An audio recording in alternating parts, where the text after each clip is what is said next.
nigiko kiratigire andu aingi na kimako cifu gukorwo gwake mugunda-ini na kuhurwo rithathi na ndai ya giko kiu ndiri irategurwo guku mutumia wake Ann Muthoni akiuga ati muthuriwe ni araugaga muturire wake wi hatikaini na nyewe tuseme kwa ameniambia kama kuna kitu alikuwa anahofia ama ini threat alikuwa amepatiwa kwa sababu kazi yake alikuwa anajitolea sana na ametoa miaka mingi, na vile mimi najua kama bibi yake kutoka kwa nyumba hiyo kazi alikuwa anajitolea sana kufanya. Andu a mucii magatariria giko kiu uria kiratabanirio kuja na huyu babake akapaki pikipiki pale akaenda shambani kuangalia wazee walikuwa wakifanya kazi huko.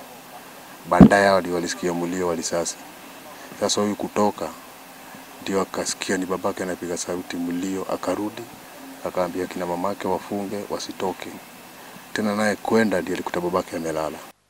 Na riu andu a mucii makauga no mende kuona kihoto no makiria makoria thirikari ikire mitaratara ya gutigirira macifu ni agitire. Tumunana ni ukubatara thirikari icirie uria ikomahe security njiganu, tondu agikorwo mundu wira wake ni uri kimuruta muoyo ri andu ingi ni makuremwo ni wira ucio ona mari na uhoti ona mari na hinya. Na ona macakaya magithiaga na mbere, uthuthuria no urathie na mbere ona gutuika gutire mundu wikitio ngono nginyagia riu. Handu-ini ha Inooro TV ndikama kwa kaunti ya Nyeri, njitagwo Martin Munene.